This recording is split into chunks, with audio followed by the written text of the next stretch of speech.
शांति 31 जुलाई 2021। आज की मुरली से चिंतन। मीठे बच्चे, तुम्हें नशा होना चाहिए कि हमारा बाबा आया है हमें विश्व का मालिक बनाने, हम उनके सम्मुख बैठे हैं। आज की मुरली का प्रश्न, कर्मों की गौण गति को जानने वाले कौन सा पुरुषार्थ अवश्य करेंगे? उत्तर, याद में रहने का, क्योंकि उन्हें पता है कि याद से ही पुराने हिसाब किताब चुकतू होने हैं। वे जानते हैं कि आत्मा अगर पुराने हिसाब किताब कर्म भोग चुकतू नहीं करेगी तो उसे सजाएं खानी पड़ेगी और पद भी भ्रष्ट हो जाएगा। पुनर्जन्म भी ऐसा ही होगा। आगे बाबा कहते, यूं तो तुम सब शिव बाबा के बच्चे हो, परंतु बाबा अपना कैसे बनाए जो हमको सुना सके और हम उनसे सुन सकें। शिव बाबा इस ब्रह्मा तन से कहते हैं, मैं तुम्हारा बाप हूँ, तुमको स्वर्ग का मालिक बनाता हूँ। सिर्फ तुम्हारी आत्मा जो पतित है वह न मुक्ति में न जीवन मुक्ति धाम में जा सकती है। इसलिए शिव बाबा को इस तन का आधार लेना पड़ता है। आगे बाबा कहते, भल जो सभी समझते हैं हम बहुत सुखी हैं, हमको इतने पदम हैं, इतने मील्स हैं, कारखाने आदि हैं, यह तो सब अल्पकाल के लिए हैं, अंत में तो बहुत त्राई त्राई करने लग पड़ेंगे, दुख के पहाड़ गिरेंगे, इतनी सारी मलकियत सेकंड में खलास हो जाएगी। बाप से तुमको सेकंड में वर्षा मिलता है, कहते हैं तुमको सेकंड में स्वर्ग की बादशाही देता हूँ। आगे बाबा कहते, पतित पावन तो एक बाप है ना, पानी की नदी पतित पावनी है तो झट से जाए गोता खाकर चले आना चाहिए। गंगा स्नान बहुत करते हैं फिर भी पतित क्यों हैं? बाबा पूछ रहे हैं फिर भी पतित क्यों हैं?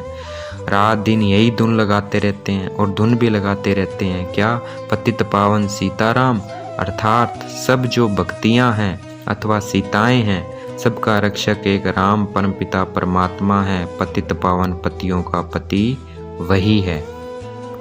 आगे बाबा कहते, वह तो समझते हैं भक्ति से भगवान मिलेगा, जबकि भक्ति से भगवान मिलेगा तो ऐसा क्यों कहते हैं कि भक्तों की रक्षा करने आएगा?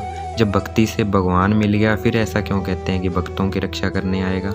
फिर भक्तों पर क्या आपदा पड़ी है जो रक्षा करेगा? बाबा पूछ रहे हैं, रक्षा करेगा? क्या आपदा पड़ी है? रक्षा तब की जाती है जब कुछ आपदा होती है।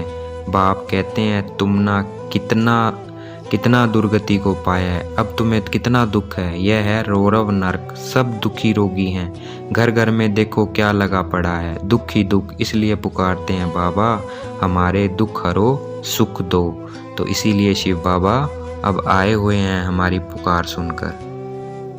आगे बाबा कहते, झाड़ में देखो अंत में ब्रह्मा खड़ा है, झाड़ के ऊपर चोटी में ब्रह्मा ही 84 जन्म ले जाकर अंत में खड़ा है। तुम भी जो नीचे ब्राह्मण बैठे हो वही फिर अंत में पतित शूद्र बने हो, फिर नीचे राजयोग सीख रहे हो।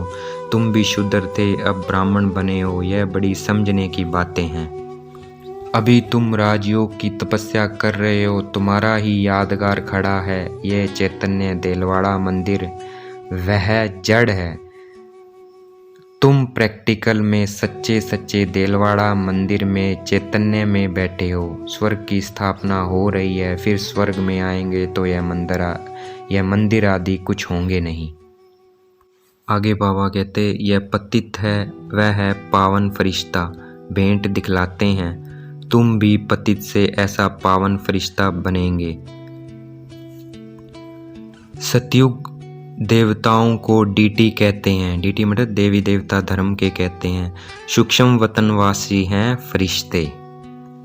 यहाँ जब आते हो तो कोई भी बाहर वाले मित्र संबंधी घर घाट धंधा दौरी आदि याद नहीं करना है। बाप के सम्मुख आए हो ना, या आए ही हो योग की कमाई करने, तो इसमें लग जाना चाहिए। आज की मुरली का वरदान, अपने शांत स्वरूप स्टेज द्वारा शांति की किरणें फैलाने वाले मास्टर शांति सागर भव। आज की मुरली का स्लोगन, बाप के सर्व गुणों का अनुभव करने के लिए सदा ज्ञान सूर्य के सम्मुख रहो। अच्छा, ओम शांति। शुक्रिया मीठे बाबा, शुक्रिया।